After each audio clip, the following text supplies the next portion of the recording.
శంకర పాదరా. ఇదిగో కిందికి వచ్చారంటే కాళ్ళు చేతులు ఇరక్కొట్టి మీకే చికెన్ ముక్కల్లాగా పెడతాను. నా కొడకల్లారా, మాతోనే గొడవ పెట్టుకుంటారా? ఎందుకు సత్య అనవసరంగా వాడితో గొడవ పడ్డారు? వాడు అసలే పరమ దుర్మార్గుడు, ఎంతకైనా తెగిస్తాడు. అందుకని వాడికి భయపడి ఇల్లు ఖాళీ చేద్దామంటారా? ఖాళీ చేస్తే ఏ చెట్ల కింద తలదాచుకోవాలి? అది మీకు సంతోషమేనా? లీగల్ గా మనం 3 నెలల టైం అడిగామండి. ఇచ్చుంటే ఆలోచించుండే వాళ్ళం. వాడు 3 నెలలు కాదు కదా, కనీసం 3 రోజులు కూడా టైం ఇచ్చేటట్టు లేడు. అందుకే అడ్డం తిరిగాం. ఏం చేస్తాడో రేపొద్దున చూసుకుందాం. ఏమండి కూర్చోండి. అమ్మా కూర్చోమ్మా. కూర్చోరా బంగారం, భయపడకు బుజ్జోడా, నేనున్నాను.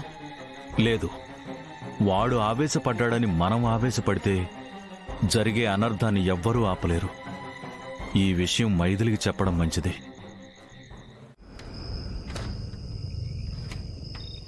అమ్మా మైథిలి. అమ్మమ్మా, ఏమైందమ్మమ్మా? వెళ్ళి ఆ కిటికీ తలుపులు ముయ్యి. గాలికి కిటికీ అద్దాలు పగిలిపోయేలా ఉన్నాయి. అలాగే.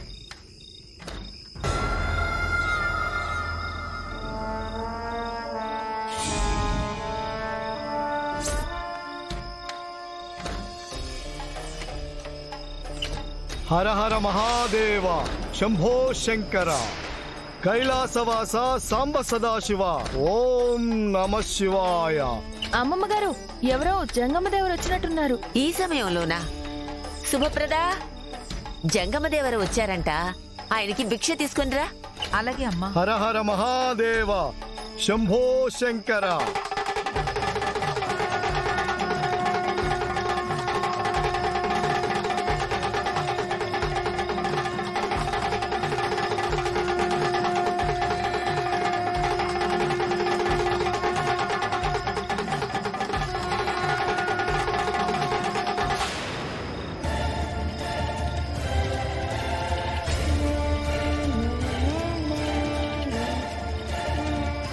బతుకు బరువయ్యింది, మనసు చెరువయ్యింది, మనశ్శాంతి కరువయ్యింది.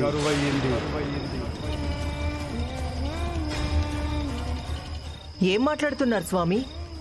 శుభప్రదకి మనశ్శాంతి కరువు అవడమేంటి? బతుకు బరువు అవడమేంటి? తెలిసి మాట్లాడుతున్నారా, తెలియక మాట్లాడుతున్నారా? ఇంకా అర్థం కాలేదా ఆంటీ?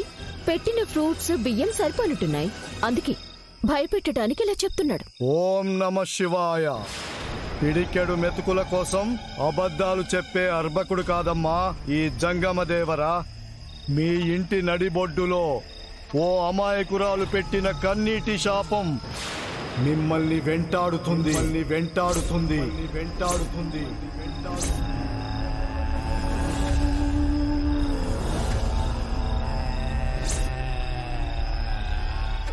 మనుషులుగా కలిసి బతుకుతున్న మీ మనసులన్నీ విరిచేసి విడదీసి వింత ఆట ఆడుతుంది. మీరేం మాట్లాడుతున్నారో అర్థం కావట్లేదు స్వామి, కానీ మీ మాటలు వింటుంటే భయమేస్తుంది. ఆయన ట్రిక్ అదే కదా, ఎంతగా భయపడితే అన్ని డబ్బులు రాల్తాయి. అంతే కదా గురువు గారు? ఓం నమ శివాయ. కట్టుకున్నవాడు వదిలిపెట్టిపోయినా కన్న కొడుకు మీదే పంచ ప్రాణాలు పెట్టి బ్రతుకుతున్న తల్లివి నువ్వు. కానీ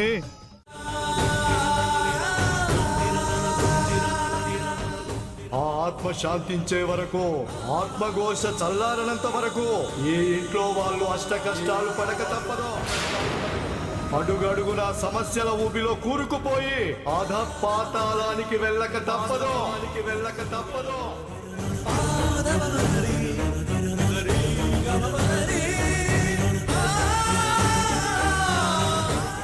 నాన్నా,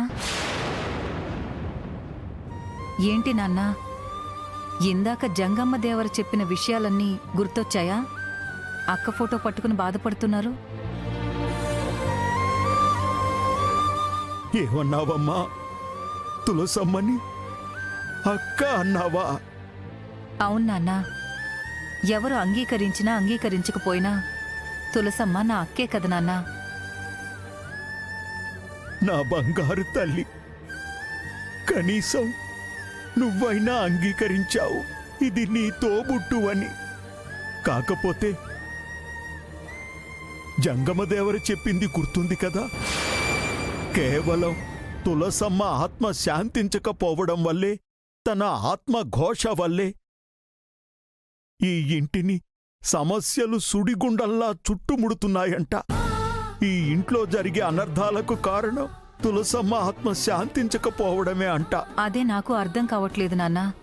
ఏ మనిషి అయినా మరణించాక వాళ్ళకి జరగాల్సిన కర్మకాండలన్నీ సక్రమంగా జరిగితే ఆత్మ శాంతించి ఉత్తమ లోకానికి వెళుతుంది అంటారు. కానీ మా అక్క ఆత్మ ఎందుకు శాంతించినట్టు? ఎందుకు ఇంకా ఆత్మఘోష పెడుతున్నట్టు? ఎందుకంటే తండ్రిగా ప్రతి సంవత్సరం తనకు జరగాల్సిన కార్యక్రమాలన్నీ నేను జరిపిస్తున్నాను తప్ప, నా బిడ్డని అగ్ని సాక్షిగా పెళ్లాడిన భర్త కాని, తన కడుపున పుట్టిన బిడ్డ కాని ఇంతవరకు ఎలాంటి కార్యక్రమం జరిపించలేదమ్మా. బహుశా ఆ కారణం వల్లే నా బిడ్డ ఆత్మ శాంతించలేదేమో అనిపిస్తోంది.